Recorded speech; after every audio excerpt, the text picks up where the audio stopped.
Good morning to all of you. Welcome to Unacademy SSC JEE channel. My name is Avinash Kumar और आप लोग मेरे साथ पढ़ रहे थे strength of materials. Last class में मैंने बात की थी लास्ट क्लास में मैंने डिस्कस किया था आप लोगों से is about transformation of stresses. मैंने आप लोगों से बात की थी फर्स्ट मेथड की, that is numerical and analytical method. आज मैं बात करने वाला हूँ ग्राफिकल मेथड की and then will discuss about the transformation of strains. जिस तरीके से हमने स्ट्रेस का ट्रांसफॉर्मेशन किया है उसी तरीके से स्ट्रेन का ट्रांसफॉर्मेशन कैसे होता है उसकी बात भी करेंगे। और उससे पहले पढ़ेंगे ग्राफिकल मेथड, दैट इज मोहर सर्कल मेथड, जो मैक्सिमम 99% लोगों को दिक्कत रहती है जिसके अंदर, दैट इज मोहर सर्कल मेथड, उसकी बात करने वाले हैं। First of all, this is the basic introduction about me. My name is Avinash Kumar. I have secured all India rank 4 in SSC 2017. इसके अलावा I have qualified GATE 3 times with best rank of 225 and 2 times मैंने ESE mains qualify किया है. Apart from this, I am BTech from NIT Jaipur, and from last 2 years I have been teaching for all the technical exams that is happening in India, like SSC, JEE, ESE, GATE, and everything you are preparing for. Okay, and the mainly subject I am dealing with is strength of materials, RCC, design, structure, transportation, and soil mechanics. And इसके अलावा fluid mechanics में पढ़ा रहा हूँ आपको special classes के अंदर। आप मेरी प्रोफाइल अविनाश झा पे सर्च करके वहाँ पे आप मुझे फ्लूइड मैकेनिक्स की क्लास में फॉलो कर सकते हैं, ठीक है। इसके अलावा कोई भी डाउट रहता है आप लोगों को, मैं कल की क्लास में बोला था, मैं हर क्लास में बोलता हूँ that you can ping me on my Facebook I D. You can search by just searching Avinash Kumar Jha, AVINASHKUMARJHA। वहाँ पे आप मुझे पिंग कर सकते हैं। आपको कोई भी डाउट रहता है, आपको कोई भी क्वेरी रहती है, सर तैयारी कैसे करनी है, सर इसमें डाउट है, ये टेक्निकल डाउट है, anything you want to discuss, anything, okay, I will try to answer you as soon as possible, this is my promise. And yes, if you want a personalised guidance कि sir मुझे बताइए through out this preparation कि किस तरीके से तैयारी करनी है, किस तरीके से मुझे स्टेप बाय स्टेप चलना है, इसका कैसे पैटर्न रहेगा, पूरी की पूरी जब तक आपका एग्जाम फिनिश नहीं हो जाता, you just need to get a plus subscription. I will be with you till the end of the examination. You have to use the code Avinash 11. ठीक है? Why you have to get the plus subscription? What are the benefits of the plus subscription? Why you use only this code Avinash 11? That I'll tell you. ठीक है? सबसे पहले बात करते हैं why you want to get a plus subscription, why you will go for a plus subscription. You can see the difference. You can see the difference. ठीक है? There will be live classes, there will be English and Hindi batches, crash courses are there. आपका syllabus खत्म हो गया, sir revision करना है, revision नहीं हो पा रहा है, crash courses are there. Rank improvement batches is running, जहाँ पे जो लोग ऑलरेडी तैयारी कर चुके हैं वो वहाँ पे अपने प्रैक्टिस सेशंस के यूज करके, जो भी प्रैक्टिस चल रहा है उसको यूज करके रैंक इंप्रूवमेंट कर सकते हैं। Doubt clearing classes are there, weekly test are there आपके सेल्फ एनालिसिस के लिए। तो you can see there number of benefits are there for the plus subscription. So you should choose wisely. You should choose like the beneficent of your whole life. That will be like, this is one decision that can change your life. ठीक है? It's not about कि sir ये इतना amount मुझे देना पड़ रहा है, what is this, like it's not about that. It's about your life. It's about your career. तो आप उस हिसाब से अपना wisely decision लीजिए, ठीक है? And yes, those who can't afford, those who can't take the subscription, there are free classes on YouTube also. आपको दिख रहा है सारी की सारी क्लासेस आपकी YouTube पे भी चल रही हैं, but the one who can take the subscription, I should recommend that you should go for this. Okay, चलिए, ये आपका स्टेप है जिस तरीके से आप प्लस सब्सक्रिप्शन ले सकते हैं. Just you have to pick a goal, you have to click the get subscriptions, okay, and the time period you are going for. Those who are preparing for SSC, JEE, ESE should go for 12 months or 24 months because long term exam है. You need guidance throughout the preparation, so you should go for this, okay. And yes, this is the code you can use, Avinash 11, जिससे आपको मेरे को connect करने का मौका मिलेगा. And इसके अलावा you will get 10% off on all type of subscription, whether you're preparing for GATE ESE, whether you're preparing for SSC, whether you're preparing for like class 12th, कोई भी एग्जाम की तैयारी कर रहे हैं, आप तैयारी कर रहे हैं, आपके रिलेटिव तैयारी कर रहे हैं, you can use this code and you can get a 10% off in all type of subscription. And yes, these are various payment methods जो आपको अवेलेबल है, कार्ड से लेकर EMI से लेकर now Bajaj finance is also there, ठीक है, Bajaj finance के ऑप्शंस भी अवेलेबल हैं. सारे के सारे ऑप्शंस आपके पास अवेलेबल है for the payment, okay. And this is the code, this is the EMI options आपके पास अवेलेबल है, ठीक है, per month according to 6 months, 3 months and 12 months EMI. And this is the code Avinash 11. Make this a viral. Okay. चलिए this is Telegram page जहाँ पे आपको सारी की सारी पीडीएफ अवेलेबल कर दी जाएंगी, and this is the Facebook ID जहाँ पे आपको 10,000 प्लस मेंबर्स से कनेक्ट होने का मौका मिलेगा। ओके चलिए, so this is basic about introduction. अब बात करते हैं टॉपिक की। हमने कल बात कर ली थी ट्रांसफॉर्मेशन ऑफ स्ट्रेस की, जिसके अंदर मैंने आपको प्रिंसिपल स्ट्रेस क्या होते हैं, मैक्सिमम शियर स्ट्रेस कैसे कैलकुलेट करते हैं, कितने एंगल पे आता है प्रिंसिपल प्लेन, सारी कहानी मैंने आप लोगों से डिस्कस की थी। लास्ट में कंक्लूड करते समय मैंने आप लोगों से डिस्कस किया था मोड्स ऑफ फेलियर, कि आपका मटेरियल अगर ब्रिटल है, आपका मटेरियल अगर डक्टाइल है, उसके ऊपर अगर डायरेक्ट टेंशन लग रहा है, उसके ऊपर अगर टॉर्जन लग रहा है, तो किस तरीके से फेलियर होगा, कौन से प्लेन पे फेलियर होगा, ये सारी बात मैंने कल आप लोगों से डिस्कस की थी। Modes of failure is very important, number of times asked in the previous year exams also. Now second method of analysis of this particular transformation of stress is, second part is graphical method। पहला तो हो गया आपका numerical method या फिर analytical method। उसको बोलते हैं numerical method। क्यों बोलते हैं numerical method? Because direct numerical values are used। What do you mean by direct numerical values? Just आपको component से break करना है, force in x and y direction आपको equate करना है, you will get the values। But in the graphical method what we do is, second method is graphical method। Graphical method या फिर इसको मोहर सर्कल मेथड भी बोलते हैं, ग्राफिकल या फिर मोहर सर्कल मेथड।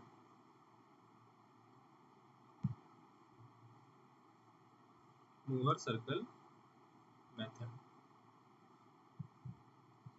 अब ग्राफिकल मेथड में क्या करूंगा मैं, I will use that equation derived and through which I will draw a graph. Graph किसका, shear stress versus normal stress.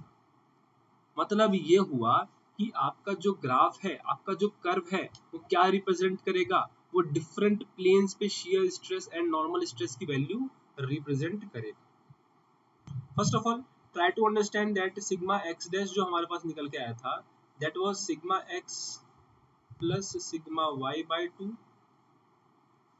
Plus sigma x minus sigma y by 2 cos 2 theta plus tau x y sine 2 theta. ये मेरे पास sigma x dash निकल के आया था, और मेरे पास टाउ एक्स वाई डैश जो निकल के आया था, that was minus of sigma x minus sigma y by 2 divide by 2 sine 2 theta plus tau x y cos 2 theta. ये मेरे पास वैल्यूज निकल के आई थी। अगर मैं sigma x dash minus sigma x plus sigma y by 2 उसको minus की तरफ ले आऊं और उसको स्क्वायर करके ऐड कर दूं टाउ एक्स वाई डैश के स्क्वायर से, तो मेरे पास क्या बचेगा लास्ट में, आप इसको सिंप्लीफाई करके चेक कर सकते हैं। If I do this particular type of transformation, that I have taken sigma x plus sigma y by 2 in the left side, और मैंने उसका स्क्वायर कर दिया, मैंने ऐड कर दिया टाउ एक्स वाई डैश का square, tau x y dash का स्क्वायर। ये जो मेरे पास वैल्यूज आएगी, that will be equal to sigma x minus sigma y by 2 का whole square plus tau x y square. ये इक्वेशन मेरे पास बन के आएगी। अब इक्वेशन, इस इक्वेशन को मैं ध्यान से अगर देखूं तो this is something like this equation कि x माइनस a का square plus y square is equals to r square, कुछ इस तरीके से इक्वेशन है ये। And this is a equation of circle, ये एक इक्वेशन ऑफ सर्कल है। Most generalized equation of circle बताऊं मैं आपको, तो x माइनस a का होल स्क्वायर प्लस y माइनस b का whole square equal to r square. ठीक है, of this particular function the centre is a comma b, center is a comma b and radius is r, radius is r। in this case what happens is center will be a comma 0, center is a comma 0 and radius is r।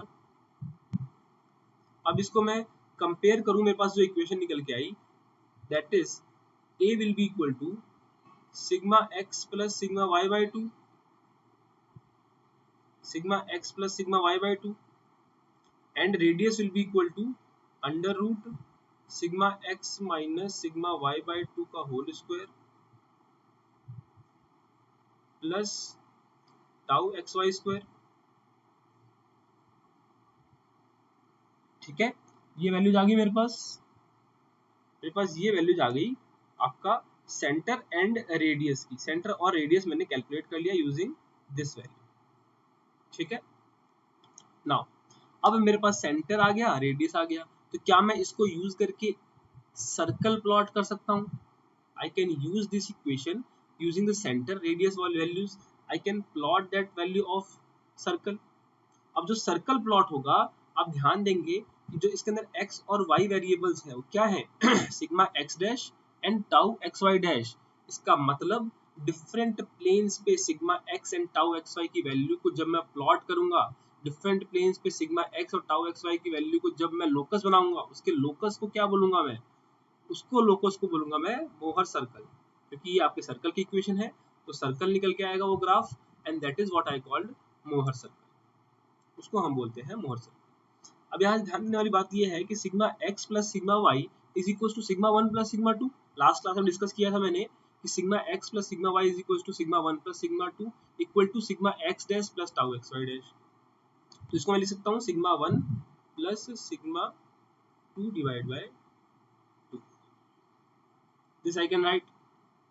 और this radius if you observe this radius is equals to tau max। कल के सारे फॉर्मूले आपके यहाँ पे use आ रहे हैं। this is equals to tau max और I can write this is equals to sigma 1 minus sigma 2 by 2, sigma 1 minus sigma 2 by 2।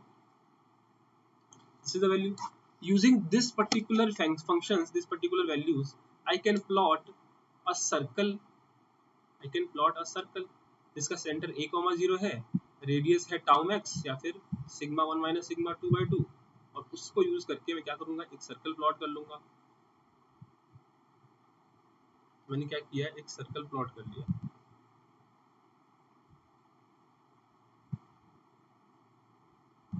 ठीक है, सर्कल प्लॉट कर लिया।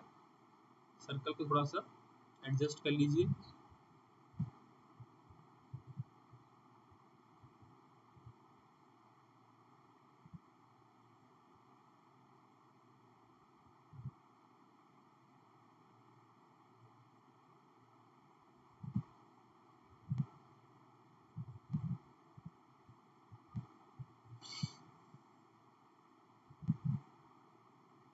ठीक है, इस तरीके से मेरे पास कुछ मोहर सर्कल निकल के आ गया, जिसका सेंटर है a, 0 and whose radius is r। इसकी रेडियस है आपकी r। This is the value. तो जो ये वैल्यू निकल के आई, जो ये सर्कल निकल के आया, this is the plot between sigma value and tau value. Tau value और सिग्मा वैल्यू के बीच में आपका ये प्लॉट निकल के आएगा। दिस पर्टिकुलर वैल्यू जहाँ पे आपका ये सर्कल आपकी एक्स एक्सिस या फिर सिग्मा एक्सिस को इंटरसेक्ट करेगा, this is called sigma 2, that is minor principal stress, and the other end is called sigma 1, that is major principal stress. यहाँ पे कुछ पॉइंट ध्यान देने वाले ये है मोहर सर्कल के, that it is symmetrical about sigma axis. यहाँ पे कुछ प्रॉपर्टीज की बात करूं, properties of Mohr circle, properties of Mohr circle.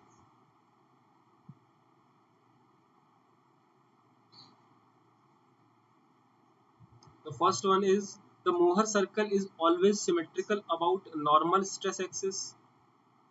First one is Mohr circle is always symmetrical about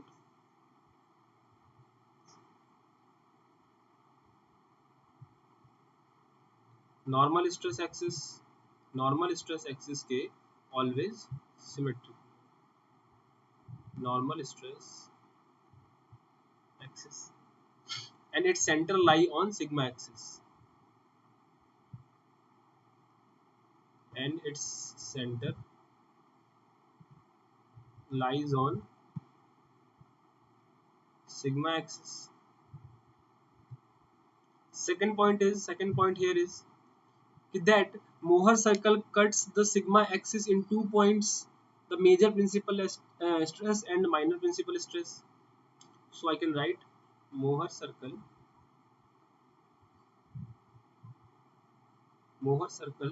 cuts the sigma axis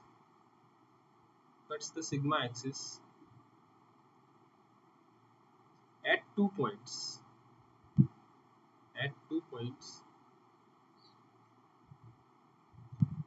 ठीक है, the coordinate of which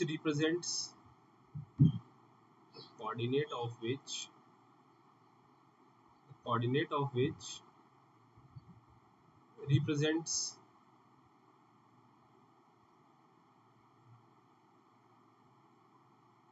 the major and minor principal stress.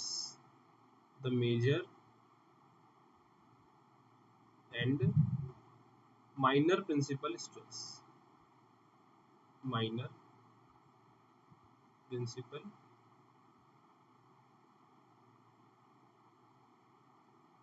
stress. 2 point पे intersect करेगा, that is called major and minor principal stress. In case of pure shear, third point here is in case of pure shear के case में मैंने कल आपको बताया था that sigma 1 is equals to tau, sigma 2 is equals to minus tau. So in case of pure shear, the circle will be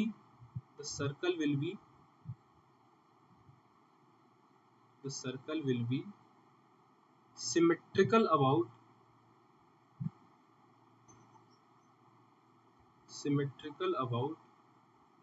origin के about क्या होगा, it will be symmetrical, ठीक है, symmetrical about both the axes and it will be center will be at origin, ठीक है.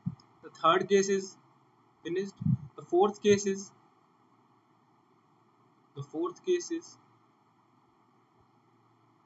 when two principal stress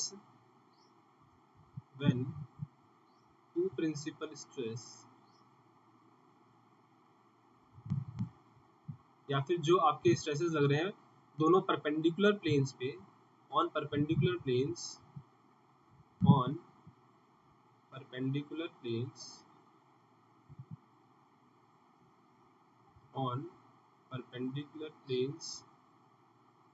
are of same magnitude,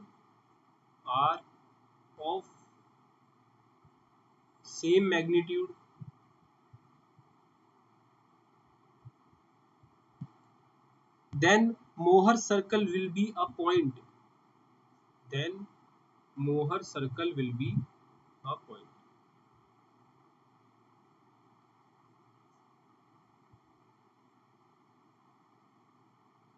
Mohr circle will be a point. ये आपकी mainly properties है of Mohr circle, properties है आपकी Mohr circle की, ठीक है. यहाँ तक चलिए. Now the next point of discussion is कि हमें मोहर सर्कल कंस्ट्रक्शन कैसे करना है, how to draw a Mohr circle. Radius और वो तो पता लग गया, लेकिन अगर मुझे एक स्ट्रेस एलिमेंट दिया हो तो मैं कैसे कैलकुलेट करूंगा. Next point of discussion is construction of Mohr circle.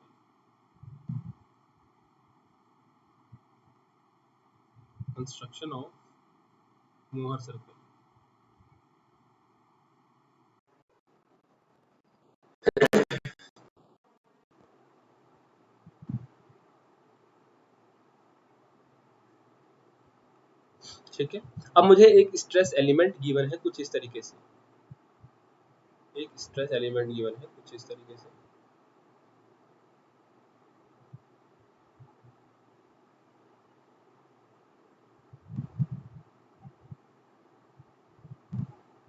इस तरीके से मेरे पास स्ट्रेस एलिमेंट गिवन है जिसके अंदर नॉर्मल स्ट्रेसेस लग रही है आपकी sigma Y and sigma X और शियर स्ट्रेस लग रहा है tau x Y, tau Y X, ठीक है. इस तरीके से आपके पास shear stress and normal stress applied है. अब इस केस के अंदर मुझे क्या करना पड़ेगा, मोहर सर्कल प्लॉट करने के लिए first of all I have to understand the value of sign convention of these values. Sign convention values की अंडरस्टैंड होनी पड़ेगी. सबसे पहले साइन कन्वेंशन देख लेते हैं. साइन कन्वेंशन, साइन कन्वेंशन क्या बोलता है मोहर सर्कल के लिए, that if the shear produces clockwise rotation, अगर आपका shear क्लॉकवाइज रोटेशन प्रोड्यूस करेगा then it is called positive. if shear produces if shear produces clockwise rotation, if shear produces clockwise rotation, it is called positive. If shear produces anti-clockwise rotation, it is called negative. If shear produces anti-clockwise rotation,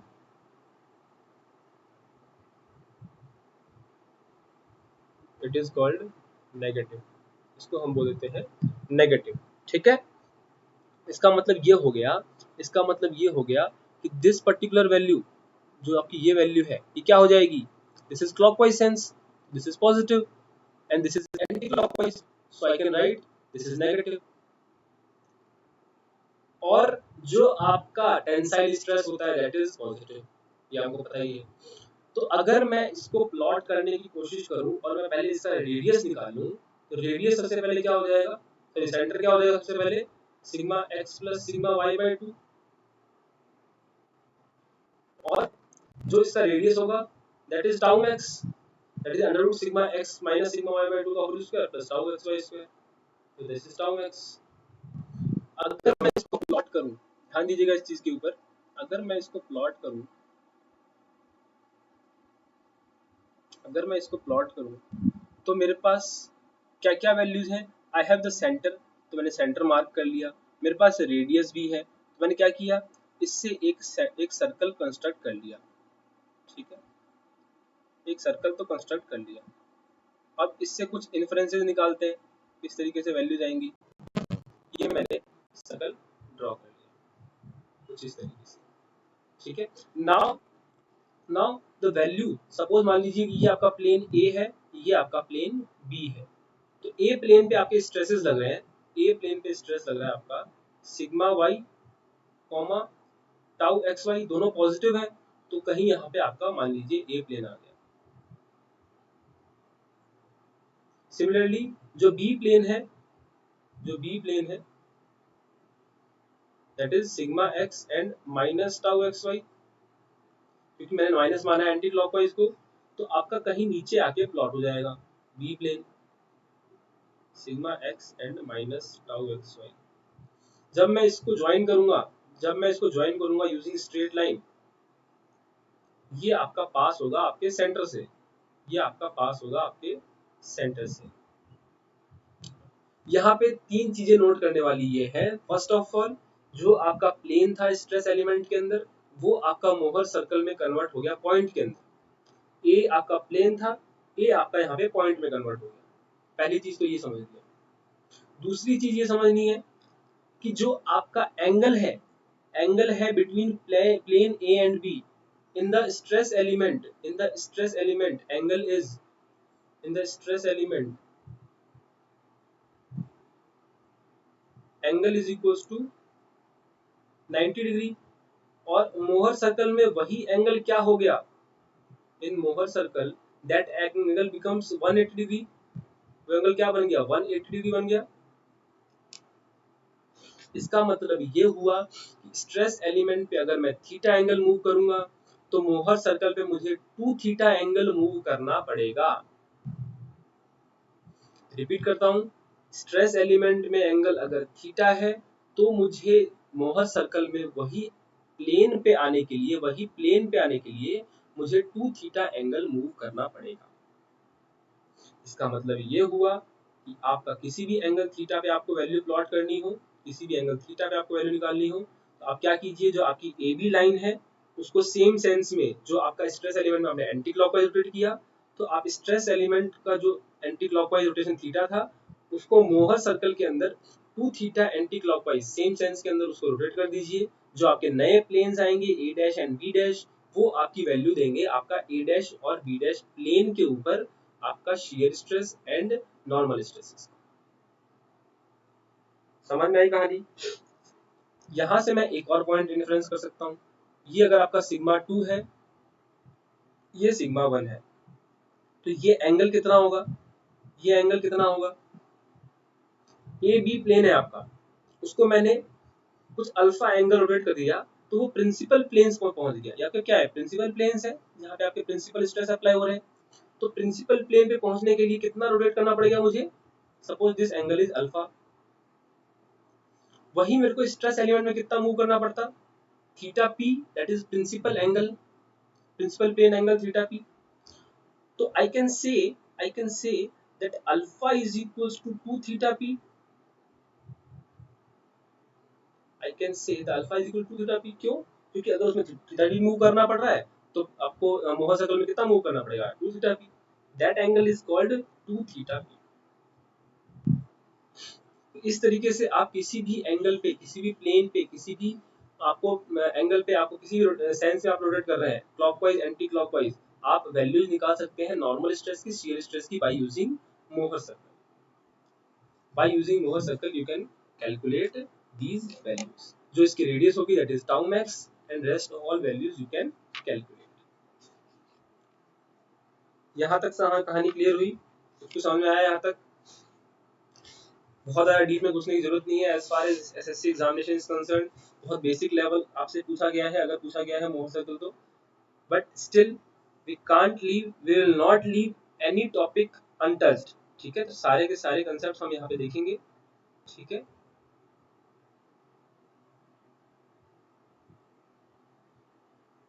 चलिए।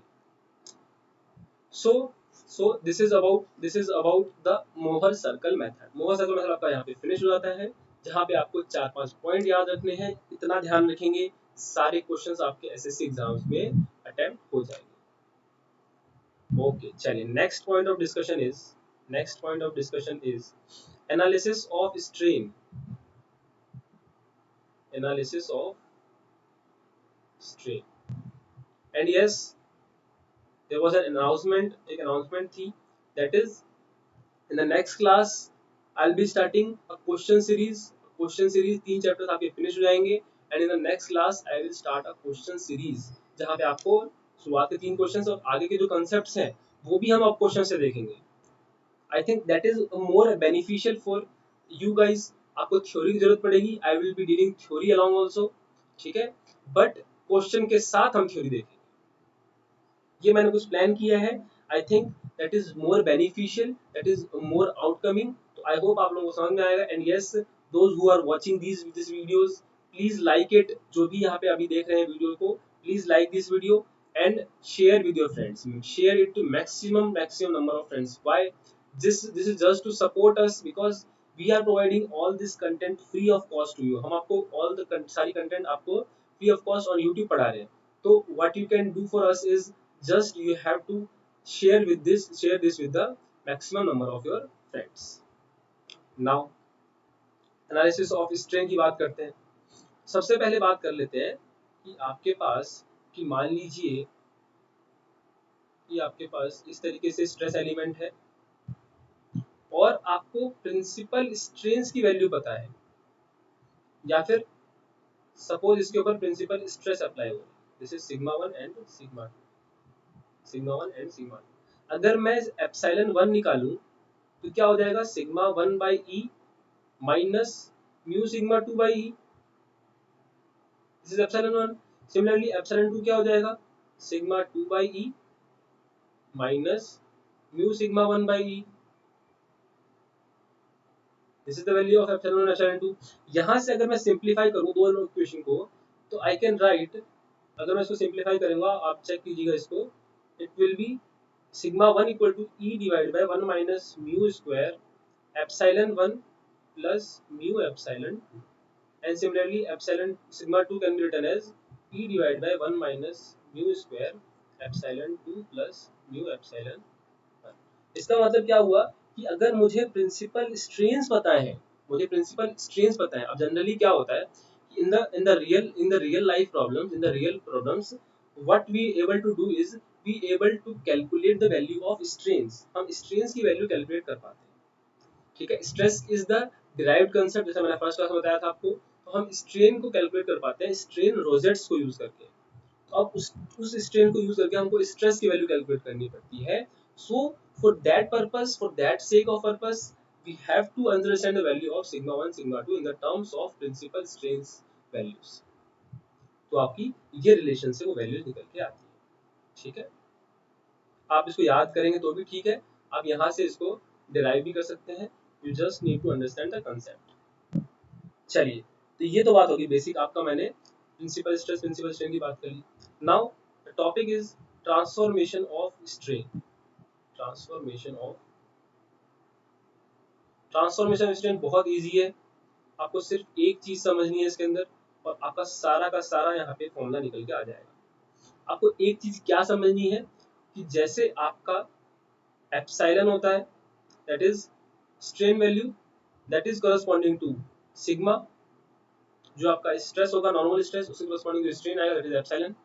और जो आपका shear strain है, जो आपका shear strain है phi, that will be corresponding to shear stress, shear stress से corresponding होगा दैट इज टाउ, मतलब टाउ के कॉरस्पॉन्डिंग आपका फाई होगा और सिग्मा के कॉरस्पॉन्डिंग आपका एप्सिलॉन होगा।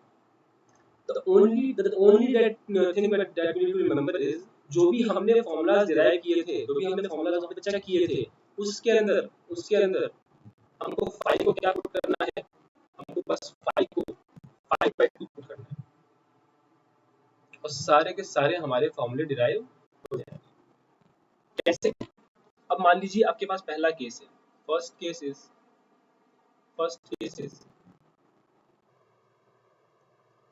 Principal stresses are given, principal stresses that is sigma 1 and sigma 2 are given, ये हमको गिवन है। और हमको क्या करना है, सॉरी प्रिंसिपल स्ट्रेन्स गिवन है, अब हम स्ट्रेन्स ट्रांसफर कर रहे हैं। ठीक है, हम स्ट्रेन ट्रांसफर कर रहे हैं ना, तो हमको प्रिंसिपल स्ट्रेन्स गिवन है, principal strains that is epsilon 1 and epsilon 2। ठीक है,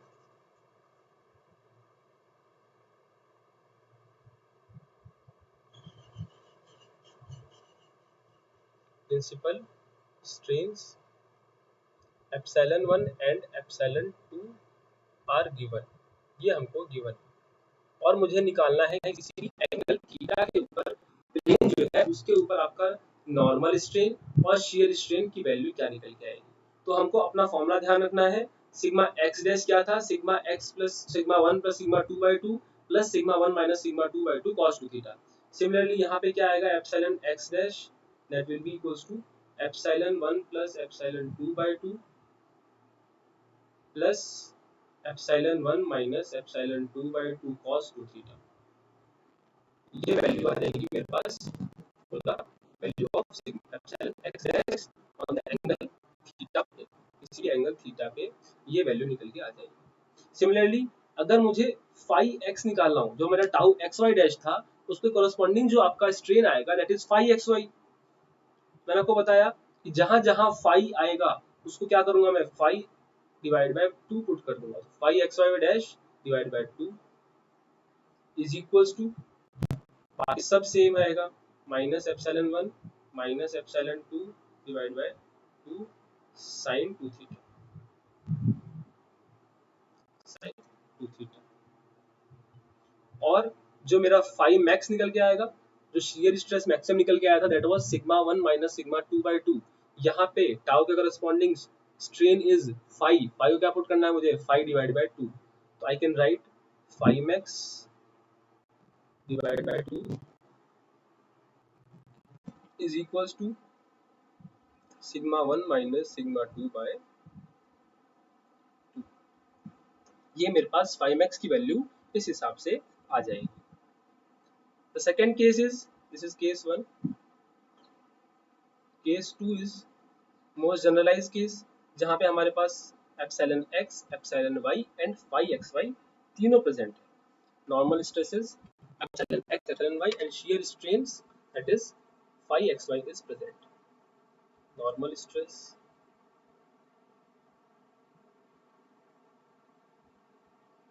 epsilon x epsilon Y and shear strains, sorry stress नहीं स्ट्रेन्स, ठीक है, स्ट्रेस लिखने की आदत है, बार बार स्ट्रेस आता है, नॉर्मल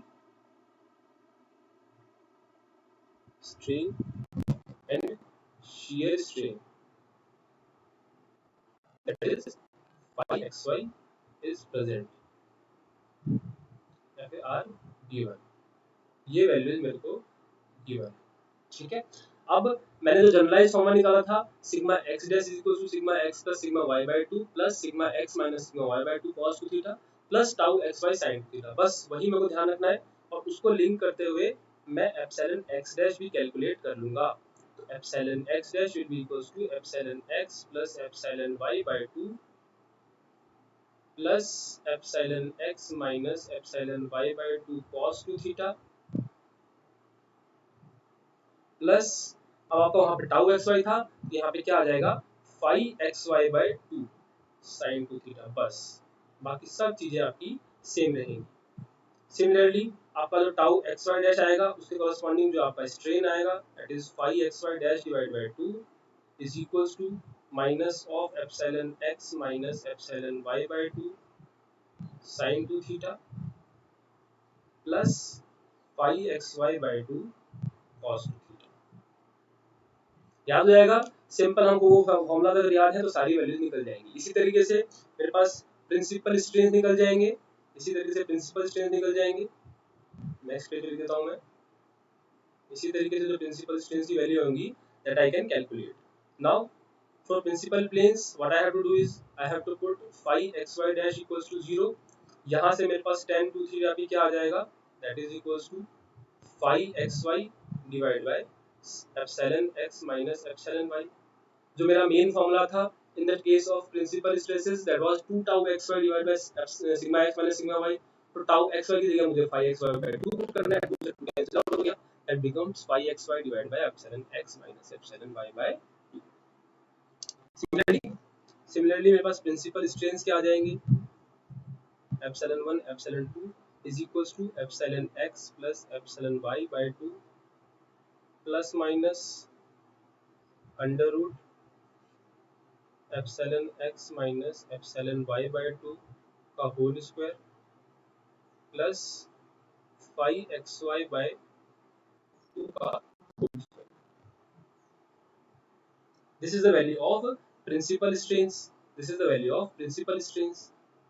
इसी तरीके से बाकी वैल्यूज आप कैलकुलेट कर सकते हैं, सारी आपकी वैल्यूज यहाँ पे निकल के आ जाएंगी, ठीक है।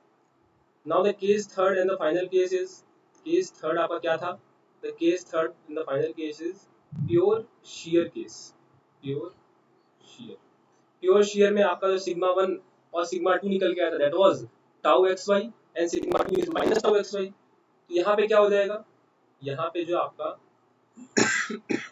एप्सिलॉन 1 हो जाएगा that is equals to phi x y by 2 उसका corresponding half and epsilon 2 is minus phi x y by 2. These are two values. बाकी सारी वैल्यूज आपको पता है, you can calculate values. Clear है, ये आपका ट्रांसफॉर्मेशन ऑफ स्ट्रेंस हो गया। बहुत इजी कंसेप्ट है, कुछ नहीं है, आप अगर वन बाय वन कंसेप्ट समझते हुए चलेंगे तो पूरा का पूरा स्ट्रेंथ ऑफ मटेरियल आपका आराम से यहाँ पे फिनिश हो जाएगा, कोई टेंशन वाली बात नहीं, ठीक है। चलिए ओके, तो ये आपका ट्रांसफॉर्मेशन ऑफ स्ट्रेन हो गया, ट्रांसफॉर्मेशन ऑफ स्ट्रेन हो गया। नेक्स्ट छोटा सा टॉपिक जो बचता है हमारे पास that is strain rosettes. Strain rosettes, strain rosette कुछ नहीं है, ये आपका रियल लाइफ में स्ट्रेन को मेजरमेंट करने का एक इंस्ट्रूमेंट है। Strain rosettes is an instrument to use strains in the element और स्ट्रेन्स इन द ऑब्जेक्ट। अगर मुझे इस तरीके से कुछ इक्विपमेंट लगा दिए और मैंने यहाँ पे एक स्ट्रेन मेजरमेंट यूनिट लगा दी, स्ट्रेन मेजरमेंट इंस्ट्रूमेंट जिसको बोलते हैं हम स्ट्रेन रोजेट्स, इस पे लगा दिया एक,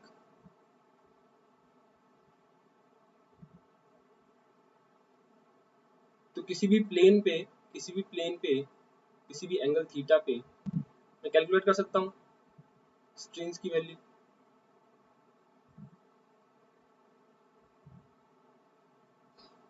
कुछ इस तरीके से मान लीजिए आपके पास स्ट्रेन रोजेट्स प्रेजेंट, ठीक है। तो आपको मान लीजिए ये गिवन है कि दिस इज एप्सिलॉन वाई, ये एप्सिलॉन एक्स, तो किसी भी एंगल थीटा के ऊपर आपका कितना आ जाएगा एप्सिलॉन एक्स डैश, और आपको फॉर्मूला पता ही है एप्सिलॉन एक्स डैश का, that is epsilon x plus epsilon y by 2 plus epsilon x minus epsilon y by 2 cos 2 theta, this angle is theta. तो यहाँ पे मैं एप्सिलॉन एक्स डैश की वैल्यू लिख देता हूँ, that is epsilon x plus epsilon y by 2 plus epsilon x minus epsilon y by 2 cos 2 theta plus 5xy by 2 sin 2 theta. ये values मेरे पास आ गई। तो इसी को यूज करके मैं बाकी वैल्यूज कैलकुलेट कर सकता हूँ। जो भी आपको कैलकुलेट करना है एप्सिलॉन 1 एप्सिलॉन 2 जो भी कैलकुलेट करना है आपको, प्रिंसिपल स्ट्रेस प्रिंसिपल स्ट्रेन सारी वैल्यूज कैलकुलेट कर सकते हैं। अब इसका एप्लीकेशन क्या आ रहा है रियल लाइफ में, इसका एप्लीकेशन इसीलिए आ रहा है क्योंकि हम स्ट्रेस की वैल्यू डायरेक्ट कैलकुलेट नहीं कर सकते, so indirectly we have to calculate stress value. इसके लिए क्या करना पड़ेगा, मुझे स्ट्रेन्स कैलकुलेट करने पड़ेंगे। उन स्ट्रेन्स को यूज करके मैं क्या करूंगा, स्ट्रेस की वैल्यूज कैलकुलेट करूंगा। और हर हर हर हर आपका एनालिसिस का मतलब ये होता है, हर एनालिसिस का एप्लीकेशन ये होता है कि मुझे maximum value of that function I need to calculate, मुझे मैक्सिमम स्ट्रेस कैलकुलेट करना है कितना आएगा आपका एलिमेंट के ऊपर, और उसको कंपेयर करना है आपका अलाउएबल स्ट्रेस से। अगर वो मैक्सिमम स्ट्रेस अलाउएबल स्ट्रेस से कम होता है then your material will not fail, that is safe in that particular stresses, ठीक है। या फिर स्ट्रेन रोजेट्स हो गया। And the last point is Mohr's strain circle, Mohr's strain circle. इस तरीके से मेरे पास मोहर सर्कल आया था फॉर द स्ट्रेसेस, इसी तरीके से मेरे पास स्ट्रेन्स के लिए भी मोहर सर्कल निकल के आता है। in that case the center again will be equal to a comma 0, the center equal to a comma 0. In this case this will be epsilon x plus epsilon y by 2 comma 0, and the radius will be equals to, the radius will be equals to 5 max divided by 2, क्योंकि आपका stress circle में क्या था, that circle was tau max radius, तो यहाँ पे क्या हो जाएगा 5 मैक्स डिवाइडेड बाय 2, बाकी सब चीजें सेम रहेंगी आपकी, ठीक है। बाकी सब चीजें सेम रहेंगी, आपकी सेंटर और रेडियस आपकी ये वैल्यू हो जाएंगी, इसके हिसाब से आपका सर्कल प्लॉट हो जाएगा, एंड दैट इज कॉल्ड मोहर strain circle, that is called मोहर स्ट्रेन सर्कल, ठीक है। यहाँ तक कहानी। This is all about transformation of stresses and transformation of strains. इससे ज्यादा आपको फॉर्मूले याद करने की जरूरत नहीं है, इससे ज्यादा आपको डीप में जाने की जरूरत नहीं है, this is more than enough, you can go, ठीक है। इससे ज्यादा आपको एनालिसिस करने की जरूरत नहीं, ठीक है। In the next class what we will going to do is will discuss about the questions. हमने 3 चैप्टर कर लिए, and then now will discuss about the various questions that are asked in the previous years. हम questions की बात करेंगे और उसके बाद कहानी शुरू करेंगे आगे, ठीक है। Theoretical is okay, will do theory along with it, but हमको क्या करना है, हमको न्यूमेरिकल भी सॉल्व करने हैं अलोंग विद दिस, ठीक है। तो हम उसको भी सॉल्व करेंगे, and accordingly will proceed with the theory as well as questions. Clear है?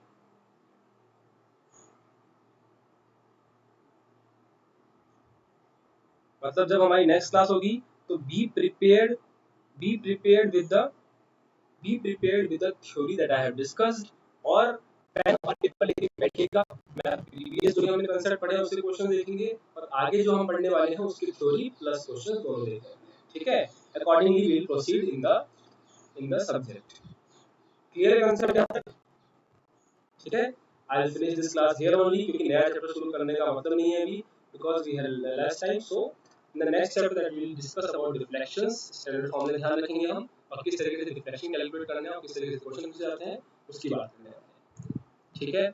The most important part is that you should like this video, because we are making so much of effort in making these videos and getting to you live on the YouTube, ठीक है। आप उसका benefit लीजिए, you share with these videos with your friends and subscribe to this channel Unacademy SSC JEE, जहाँ पे आपको one stop solution मिल रहा है for the all civil engineering। आप देख सकते हैं सारे सब्जेक्ट्स आपके 1 by 1 क्लियर हो रहे हैं, and hopefully in few days will able to finish all the subjects eventually, ठीक है, आपको सारे सब्जेक्ट्स वहां मिल रहे हैं, technical as well as non technical. मैंने आज तक ऐसा कहीं चैनल नहीं देखा था जहां पे आपको टेक्निकल के साथ साथ नॉन टेक्निकल भी वहां पे गाइड किया जा रहा है, ठीक है। तो अनुराग सर आप नॉन टेक्निकल टीच कर रहे हैं, हमारी पूरी टीम सिविल की आपकी सिविल इंजीनियरिंग टीच कर रही है, इसके अलावा बाकी अदर ब्रांचेस के जो बच्चे हैं that is from electrical mechanical, उनकी भी क्लासेस रेगुलरली यहाँ पे चल रही है।